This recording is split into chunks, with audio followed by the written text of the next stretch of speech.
Hello and welcome. This is Sharon and this is Trio.of.Witches Tarot.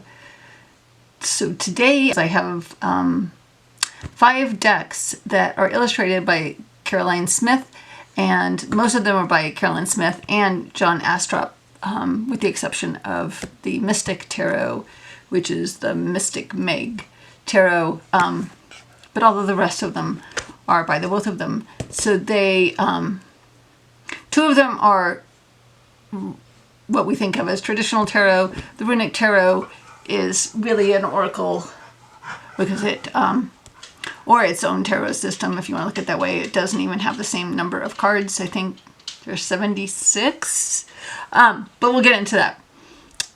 Anyway, I also apologize, so there's a little bit of a glare, but if I don't, I have done my best with my light. If I don't have the light on, then it'll be a little dark. So we have the Mystic Tarot, the Elemental Tarot, the Runic Tarot, the Oracle of the Radiant Sun, and the Moon Oracle. And I'm just going to do kind of quick flip throughs of each one, talk about them a little bit, because each one really deserves its own video going into what they're about. And I think there's other videos about it, but I will be doing my own videos in the future.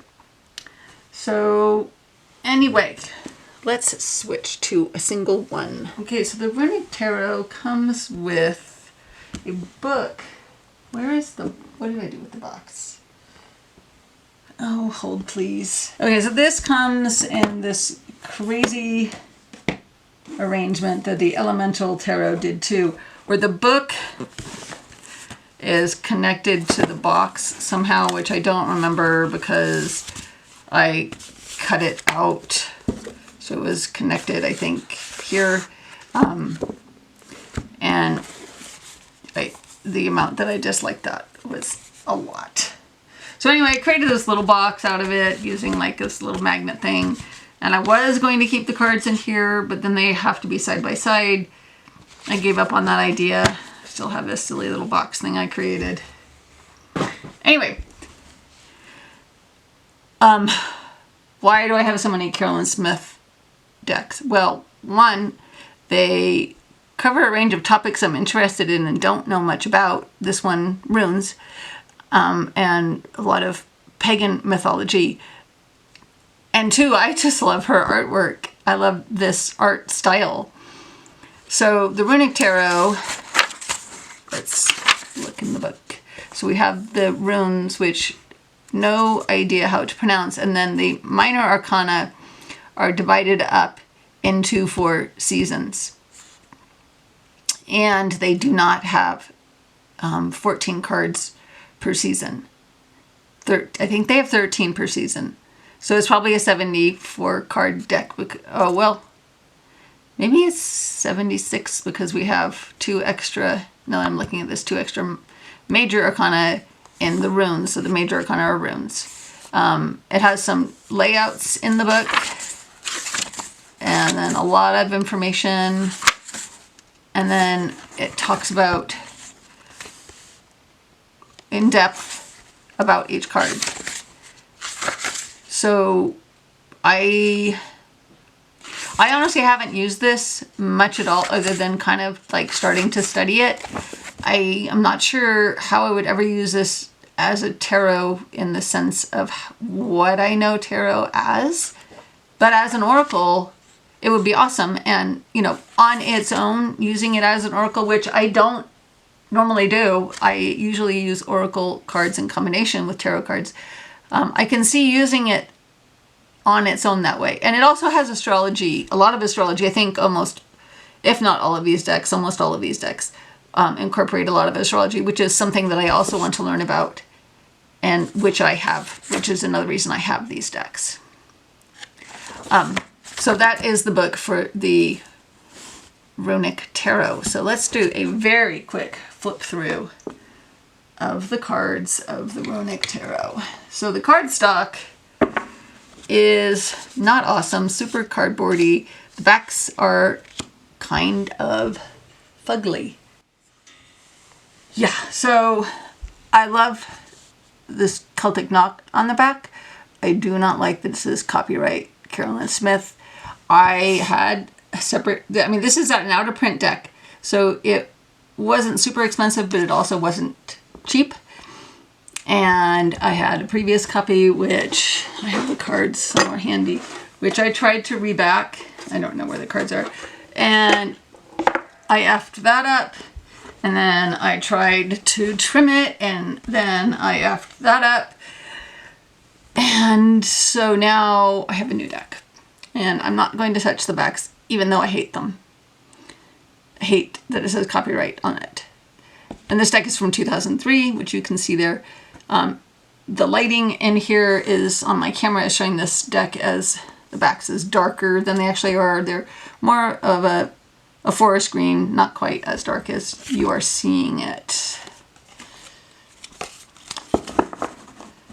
And you can see there's a split there where they were divided in two in the box. And you can see on the back of this card where it got chippy because it's not awesome cardstock.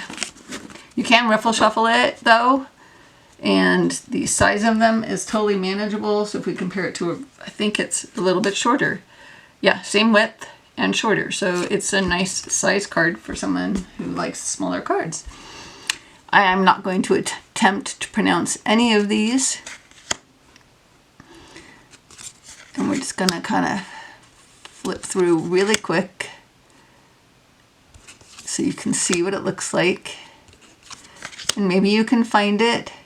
I think I found both my copies on eBay, and I probably paid somewhere in the range of $50 for both decks, so $100 for the deck.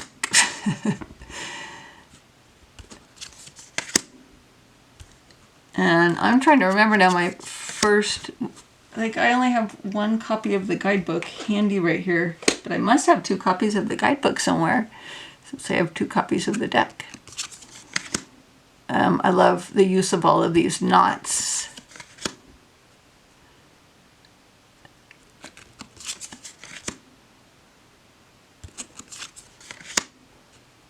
I love, you know, that I can learn so much about any one of the runes because of this, all of the information in the book. I think it covers, and so does it tell us how to pronounce these words? Actually, no. So yeah, I would have to myself avail myself of someone who has done a walkthrough and knows how to pronounce these things. Or find some dictionary which actually has pronunciations in them. Love that. I just love the colors. I love this style of art. I don't know what the style is. Do you know what the style is? If you know this style of art, please tell me. Maybe, oh, I'm sorry. Red Velvet, your name is on the tip of my tongue. You seem to know a lot about art. Do you know? I'm going to tag you in this so that maybe you will comment if you know this style of art. You know, it's more like this primitive folk art style. That's the best I can do. And so now we're into the minors and the seasons, and I don't know if I have them in the order that they are in the book.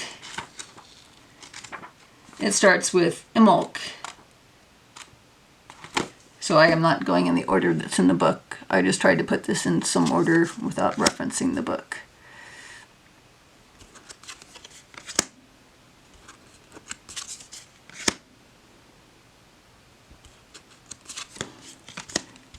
I think I tried edging this deck, the original version of this deck too, which is why I ended up trimming it, because I think the edging bled.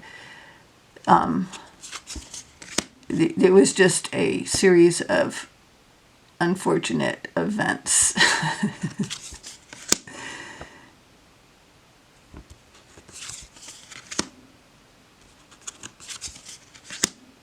Love that dragon. Snake? Dragon? some kind of serpent. They do not seem like a happily married couple. Or maybe they are. Maybe they're just harvesting or gardening. Yeah, she seems happier than it would seem she would be if he was trying to bash her upside the head with that. Sorry, don't mean to trigger anybody with that comment.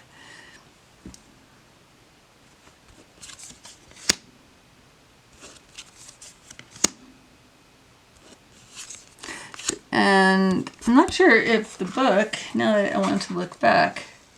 Oh, so it does talk about, so there is a whole 2-page coverage for these cards. So these cards would have meaning in a reading.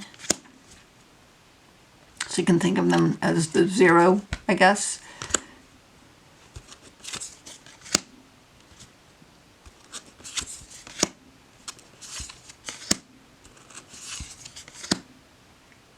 Love that sun.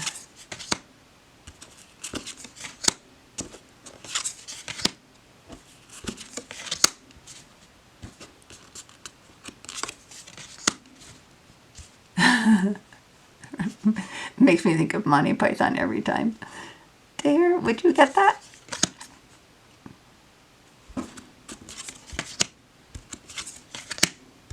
Autumn. Lunasa.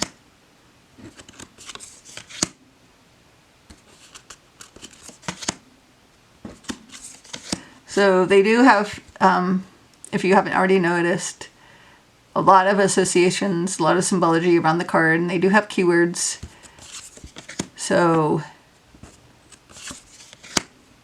you know, I'm planning on easing my way into this by just using those keywords at first, probably, and then starting to incorporate more of the planets and the zodiac and the actual season and the week that it's covering and what that means.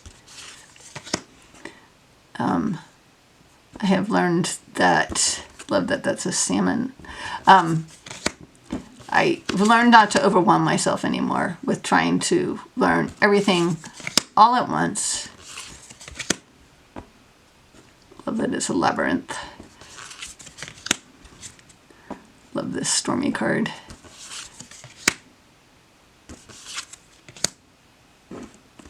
Health and yoga. Yoga is funny to me, given the Celtic nature of this deck. Samhain.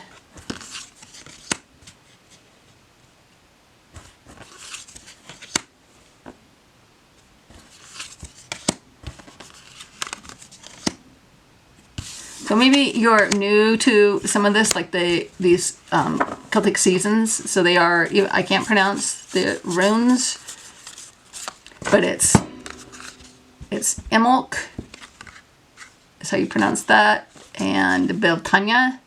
Some people say Beltane. I think they're both technically correct.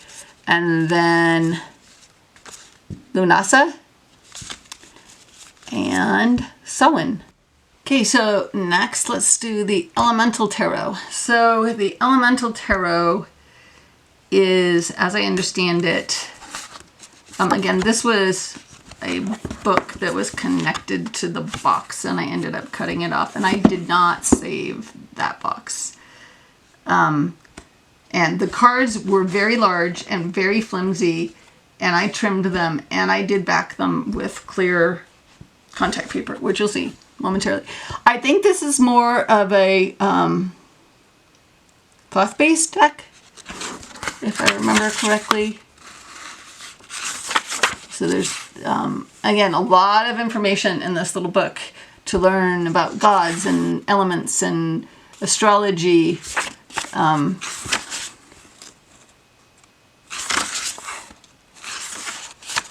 And I don't know that it says in here anywhere that it is Thoth-based, but as we look through it really quick, if you're familiar with Thoth or you're familiar with RWS, you will at least see that it is not similar to RWS as it is to dissimilar from it, and it is definitely not Marseille.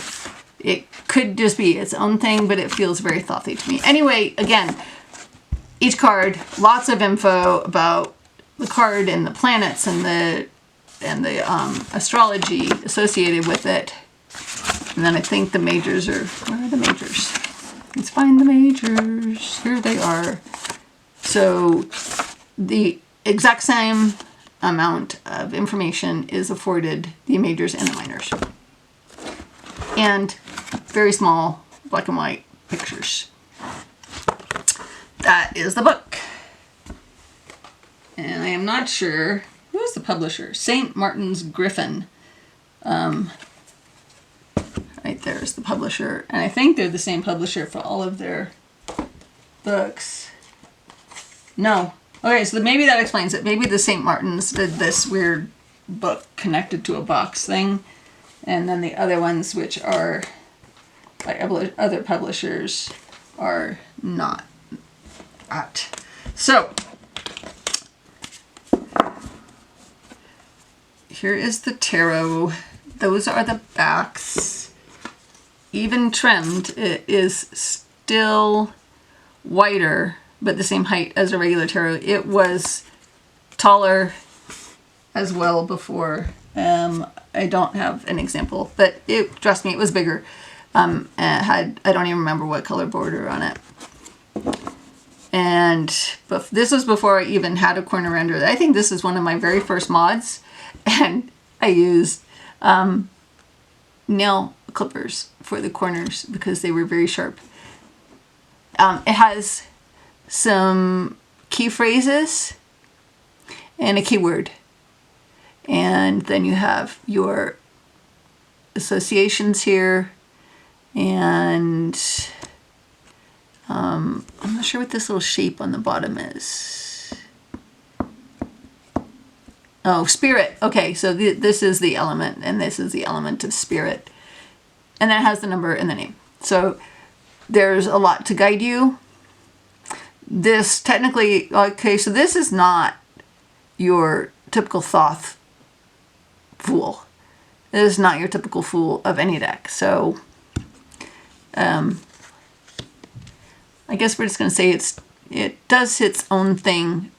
It's still a tarot with 78 cards, majors and minors as we know them.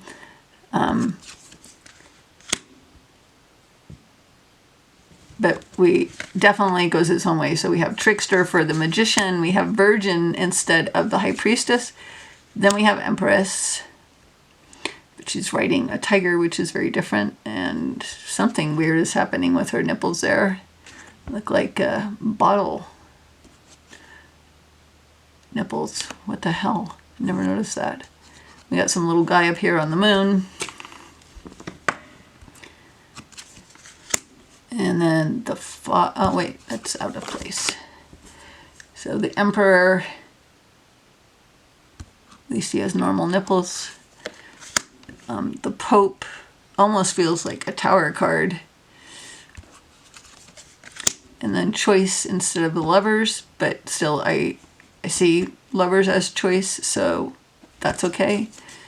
And then the Chariot is Victory, and that does make sense, but this didn't make sense to me when I first started tarot. This is probably one of my first decks. And I was kind of confused, but now that I've read some on the history of the triumphs in the majors, Victory makes sense for the Chariot. And then we have Strength, so we are following the RWS pattern of Strength as 8 and Justice as 11. This is a very different Strength card, though. And Health is an interesting keyword for that. And then instead of Hermit, we have Shaman.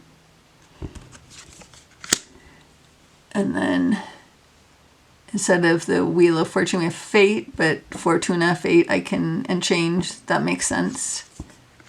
And then Justice is Law. But we still have the symbology, the imagery that we're used to. And then the Hanged Man and Sacrifice, and hanging from a tree, it's hanging from two, but that's okay. And then the water. So all of that is familiar.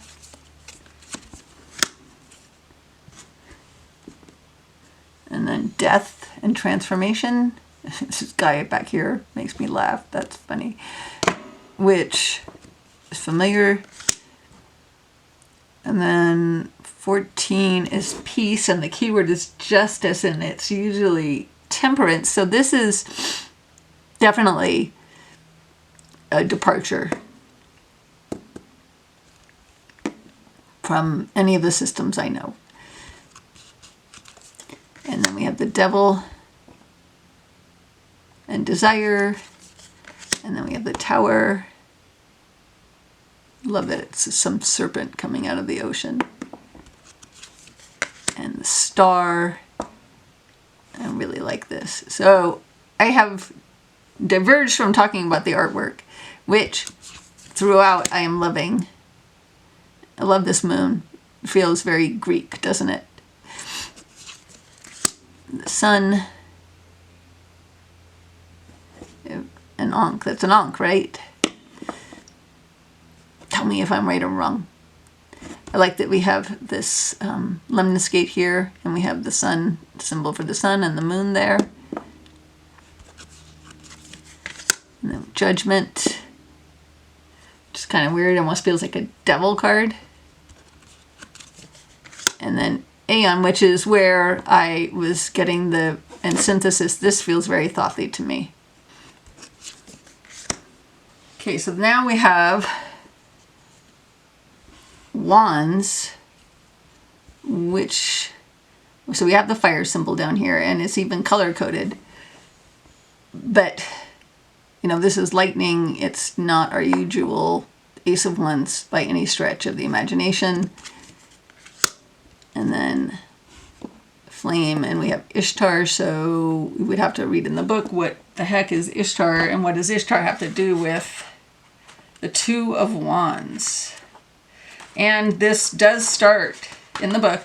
It goes fire, earth, air, and then water.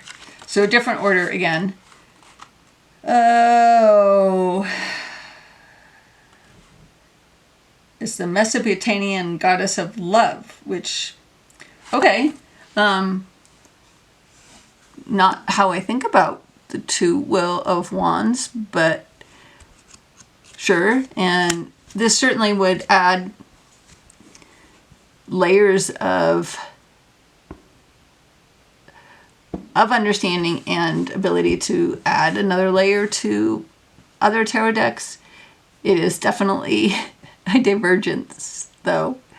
So you get the 3 beacon Shamash, not sure how you pronounce that. And then Vesta. So we have the 4 of Wands, and that makes sense. The hearth keyword does. And then 5 of Wands is furnace, and Ogaon, you don't even know at all. And again, with these very weird nipples.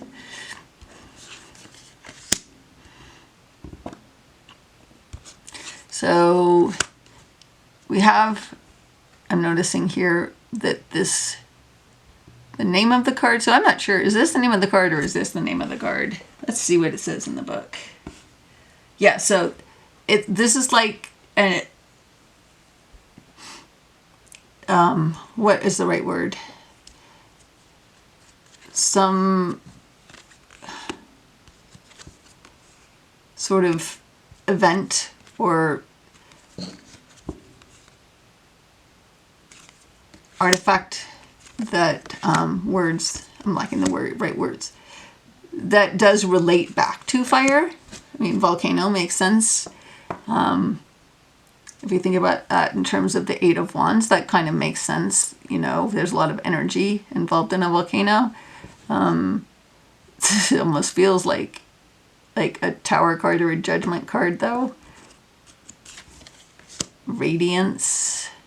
What this guy doing down here? Yeah, interesting. And then flare and Odin. I don't know enough about Norse mythology to know how Odin relates to that. And then we have the, and then we do get Thothi here because we have the daughter and the son. And and the Mother and the Father. So I kind of went into depth on that more than I intended to, and I'm going to go faster now that we've kind of gotten our bearings here. I love this for an Ace of Cups. I put these in the order that I just always put my cards in, which is Wands, Cups, Swords, and Coins, Pentacles, Earth. So that's interesting. So did the other one have a spring, a season in that? Okay, so it's certainly not in the other card. There is no season named, so it could be either. But I love this artwork, which is the point of talking about this. It is definitely a deck that I would read more intuitively and have to refer back to the guidebook for sure. This feels a little bit to me like what I'm going to have to do with the Robert M. Place Buddha Tarot, because that also, whilst it does follow the pattern of a 22 major, 56 minor deck, it did the world. You know, goes its own way, does its own thing. But there is a lot to learn from it, and I feel like there's a lot to learn from this. And okay, so this is the Father of Earth, this last one that I had. And then some of the cards, like this came messed up on the back. And yeah, I guess I mentioned like these are super cardboardy, super thin, and I've backed these with clear contact paper, and still it's super, super thin, and I would be afraid to bend these too much and crease them. But they are totally, you can riffle shuffle it. So now we're in air, and all of the names of the cards are something related to air. Quetzalcoatl. I don't know about Quetzalcoatl. I mean, this is a great deck to learn a lot of these things from. And I don't know if it's out of print or not, how hard it is to find. I think I got it on Amazon. I would have to look back in my order history to verify that. Love that that has a rainbow. Sorry, I knocked the camera. 10 of Swords. So this does not feel like a 9 of Swords to me. Even though it says thunder, like I'm looking at it and I'm like, well, maybe a little bit. This guy down here does not look happy. 10 of Swords. I love what she does, how she does faces. And they feel incredibly, now that I'm thinking about it, incredibly similar to Robert M. Place's artwork, which I also love. And I have a previous video with my Robert M. Place collection. I love how she does hair. I love the colors. I love everything about this art style.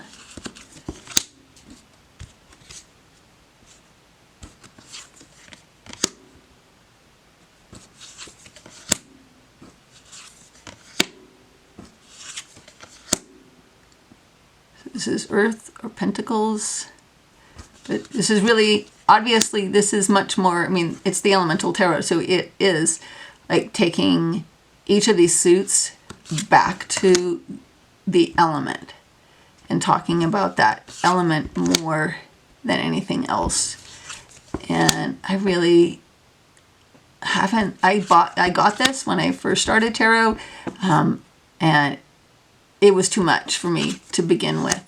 And I haven't really come back to it, and I think I'm ready, because this is like actually really cool. And there is a ton of stuff now that I'm going through this that I am like super curious about. What is, okay, so now it's the Mystic Tarot, which is the Mystic Meg Tarot. This is the book, and this like Mystic Meg, I think was one of those you know, this telephone call-in tarot readers, and I think she probably had like this book reads like a guide for you if you worked the phone lines and were doing tarot readings, like really rapid fire tarot readings over the phone. So were they calling in for a love reading? Then it's this. If it was a life reading, it's this. If it was luck, it's this. If it's cosmic counsel, it's this. It's kind of nutty. And I will do a different video where I like actually go through this deck because it is nuts. But it's fun. So that's the book. Definitely gives you a different layer than, you know, at least the books I read do not talk about those kind of reading that way. These are the cards. Those are the backs. Not gorgeous. We've got the MM for Mystic Meg. They are reversible and they are the same size as a regular tarot. I used my corner rounder to round the corners more because they were not perfectly rounded. This isn't the most awesome cardstock. It's, you know, it's laminated a little bit. It's maybe has a core. It's cardboardy. It does shuffle. Ruffle shuffle really nicely. And overhand, it's kind of a weird cheap cardstock that I don't entirely hate. Anyway, so this is a very thothy, feeling Fool to me, and it's beginning, you know, instead of the Fool. You know, we usually have that crocodile in a Thoth. I will do a unfair deck comparison of this with a Thoth and then probably with a Marseille because we'll get to the minors and you'll see. So we have a dog. I think there's usually in Thoth there's like a tiger, maybe a tiger and a crocodile. I feel like is what's in it. And I have Thoth decks, but haven't really worked with them yet. And then we have the magician, but we're here for the art, right? The Carolyn Smith art. Love his cape. Love that he's got the Hermes wings there. Love her.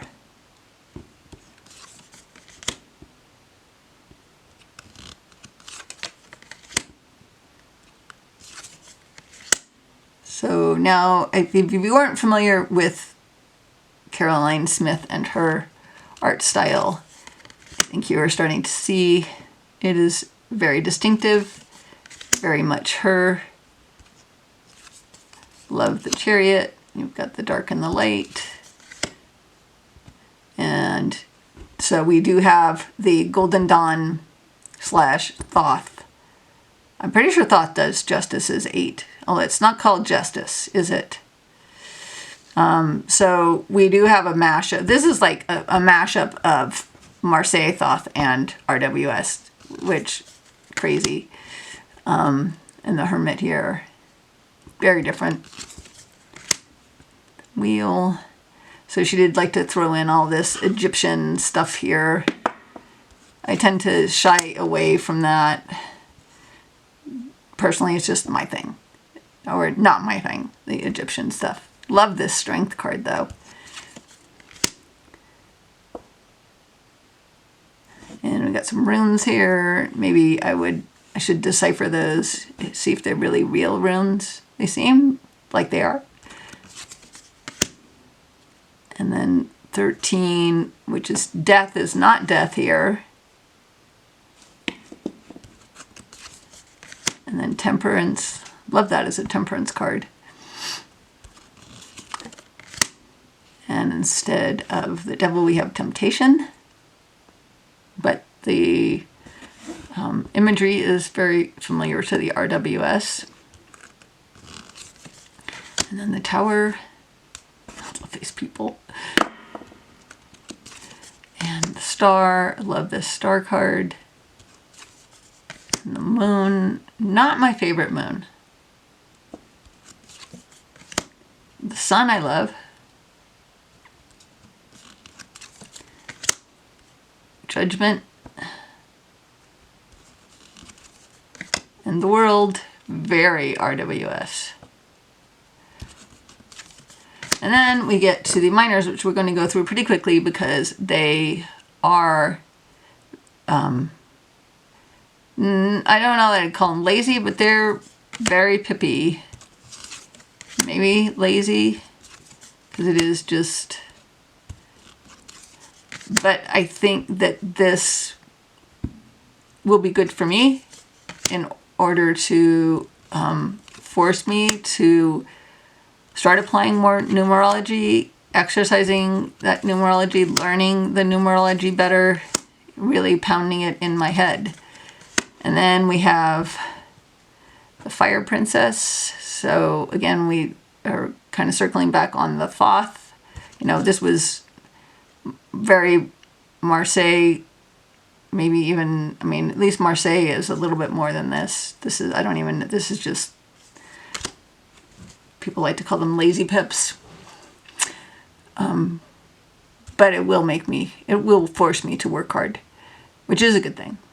So then we have Fire Princess, which is Thothy, and then we have a Prince, and a Queen, and a King. And then I do like this Ace of Cups. I do like what she did with these, the water, they're like little fountains. So go really fast because there is not much interesting happening here. It's just more of the same thing. Okay, and then the Princess, like her. I love the colors, these jewel tones. Love it.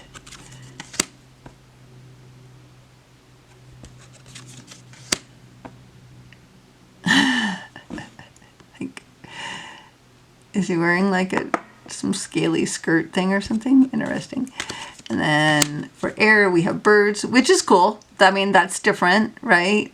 Instead of cups, we had these fountains, and now instead of swords, we have birds, which is different and cool, but we're just going to zip through that because it's just the same.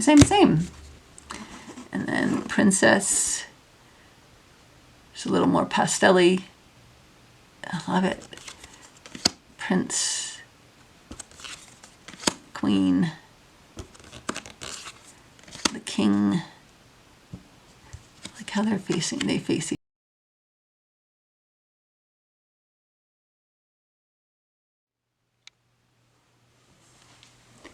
Okay, so we have 2 more decks left. We have the Oracle of the Radiant Sun, and we are doing that now. So this is, I got this one in order to learn more about astrology, because more would be anything since I know next to nothing other than my Cosmo horoscope every month. Yeah, I don't read Cosmo, but anyway. So yeah, there is a lot in here. It has a ton of stuff about, it has its own readings. It does, this is, it talk about in here. Okay, so astrology, the planets, the astrological houses, the 12 signs, using the cards, the sun, year, different kinds of readings, for the possibilities, where there's a lot of stuff in here that I don't know anything about yet. So these are the backs, and this is a nice small deck. It's chunky. There's a lot of cards. I don't know how many cards are in this, does it say in the book up front. This is by Red Feather, by the way, so it didn't come in the crazy book attached to the box kind of thing. It's from 1988? Huh. No idea how many cards.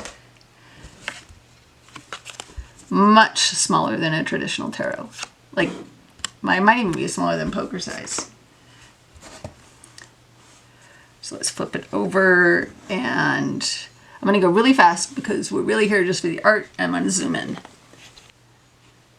So these are broken down into the planets.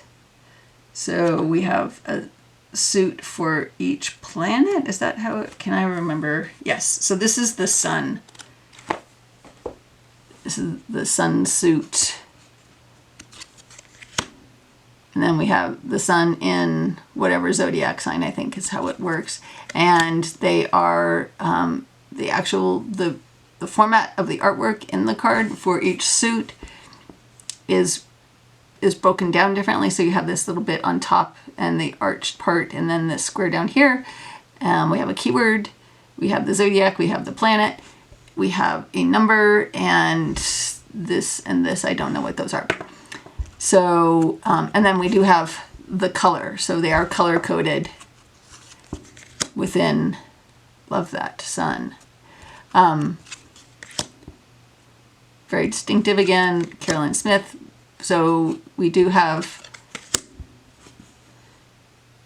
a way to distinguish, okay, this is a sun in something, if we didn't know that, you know, down here, we have a lot of cues, I guess is the word I'm looking for, as to what we're dealing with. Even though I don't know about astrology at all. What is happening down here on this guy? Anyway. And you could use this on its own using the spreads they provide, or your own spreads, and do a reading, or you can use these as oracle cards along with tarot cards. Okay, so now we've switched and we're in the moon. So we have the moon symbol here. It's purple. And we have changed the layout of the artwork.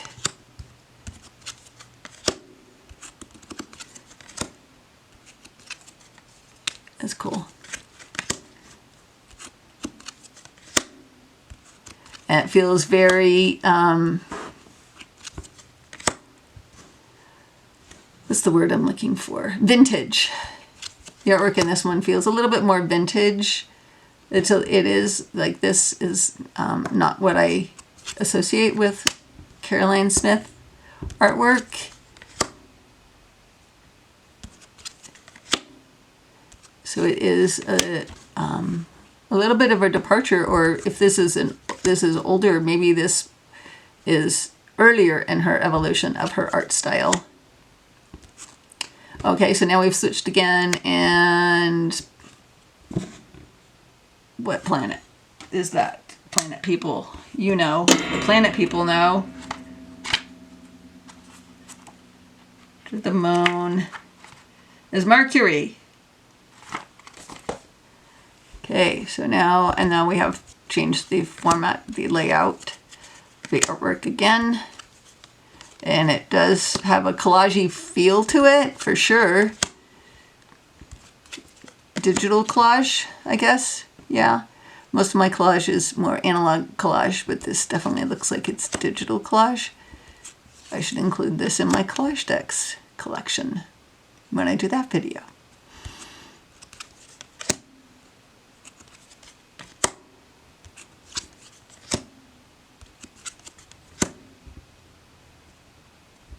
Like that.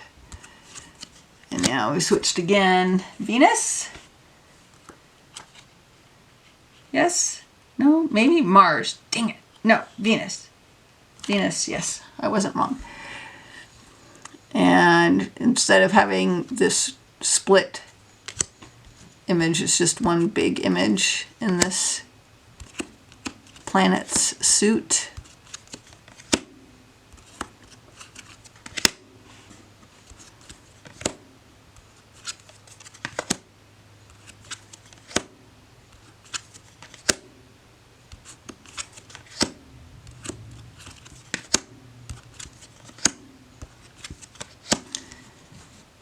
And then we have Mars, right? Yes, no, maybe wrong, right? Yes. See, I still don't even know the symbols for all of the planets. So yeah, that's how much I don't know. And we've got the layout again has changed. The color has changed. So we have a lot of cues that we are in a different suit.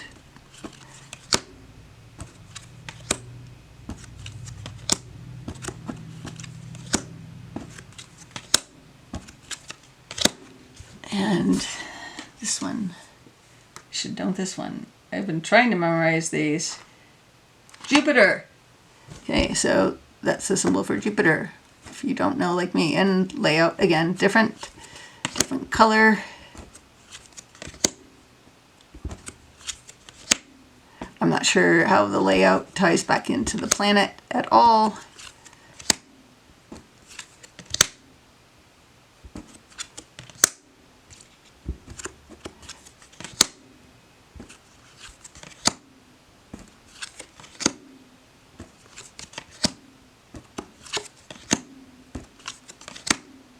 Oh, and we are in our last suit.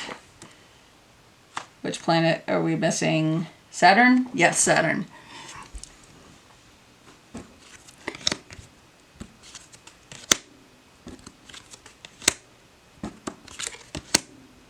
So this deck is a lot of fun. I think Kelly at the Truth and Story does a more in-depth walkthrough of this. If she does, I will provide the link below, and I will probably watch it again so that I understand this deck better. The cardstock on this is a little bit better. It's a little bit glossy. It's yeah, it's not quite as cheapy as most of the other decks were. And the last deck that I have is the Moon Oracle, which I also think Kelly at Truth and Story did a walkthrough of. So I will try to provide links for as many videos as I can find related to these decks. This is kind of like the Radiant Sun, where there's the moon phases and the moon houses, moon tables.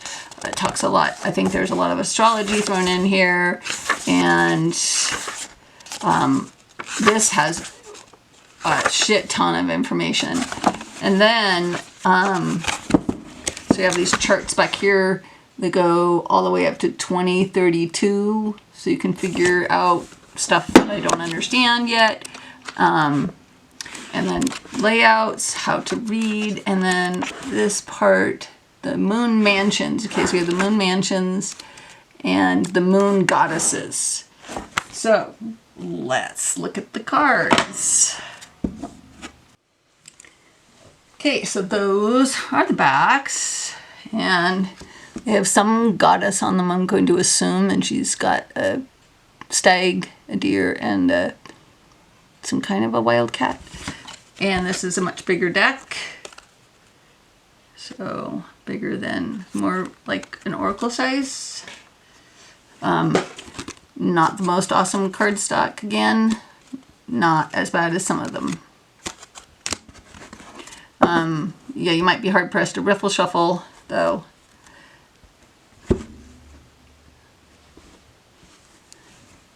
So then we have the fire moon, and then the phases of the fire moon. So this is the phase we're in here. It's highlighted. So we've got all the phases over there, and then we have a keyword and some cool art, which I like. So this is definitely going to help me start working on the moon phases and what they mean, their significance, and then also the different moons of the year. And the book starts with fire moon, so I started with fire moon. I love this. Is the pomegranate? That's really cool. I like that.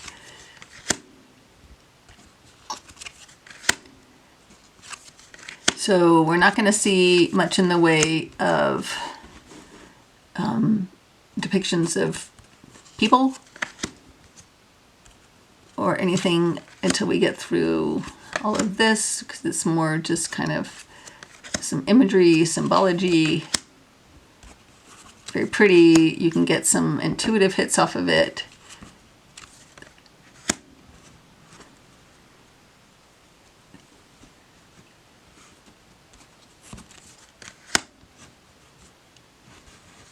So we had the fire moon, which was interesting, and then we had the earth moon. Didn't say that. We're not doing an in-depth study of this one though. I'm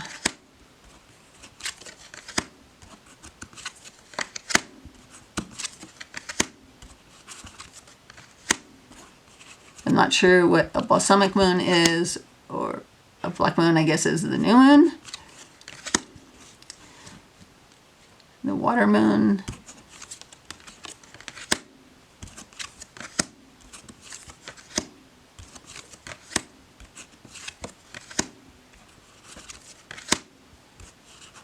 So I have a lot to learn.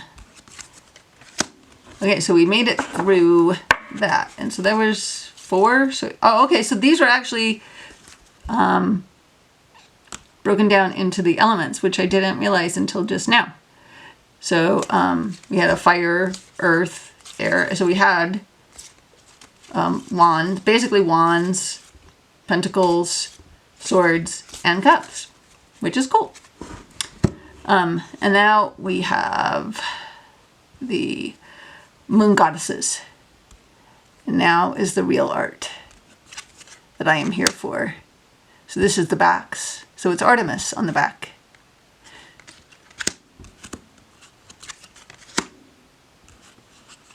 And then the book does go into a lot of detail about each one of these.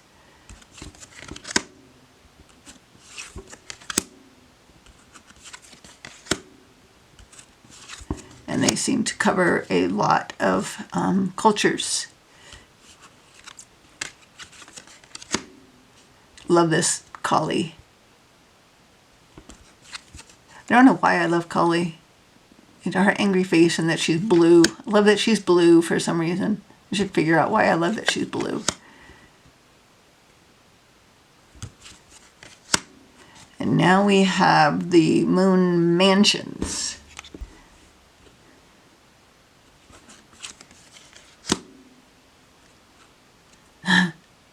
Star Trek. Reminds me of Star Trek. The original OG. Way back in the day, because I'm old.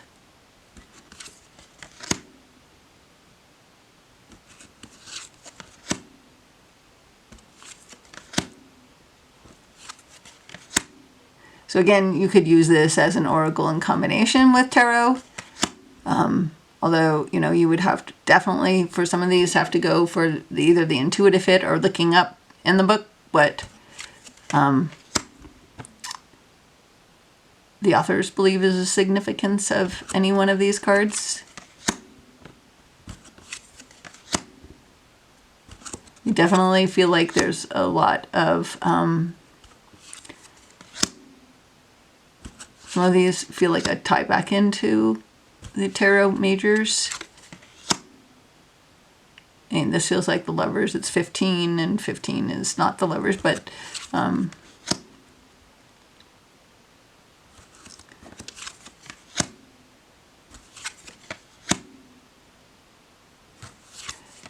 or you can just use this as an oracle in the way that they suggest in the book. Wow, I love the colors in that.